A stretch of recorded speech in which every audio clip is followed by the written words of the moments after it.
Efter en tuff period för många serveringar är det nu dags för en omstart. Men allt blir inte som förr. Några av de förändringar vi kommer att se är dels nya sätt att laga och servera sin mat, dels att personalstyrkan blir mindre. Med färre kockar kommer inte bara menyerna bli kortare och mer genomtänkta.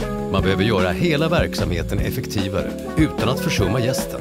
Bland annat kommer kraften i moderna ugnar utnyttjas mer, med exempelvis mat i bläck som sköter sig själv. Med minskad personalstyrka kommer de nya moderna betalningsmetoderna att öka och de digitala bångarna gör bartendens jobb betydligt enklare. Och när vi ändå skapar nya rutiner kommer många ha med klimatet i planerna redan från början. Under pandemin har den vegetariska trenden ökat ännu mer och det lär fortsätta. På orklafoodsolutions.se hittar du massor av hjälp när det nu är dags för din hållbara nystart.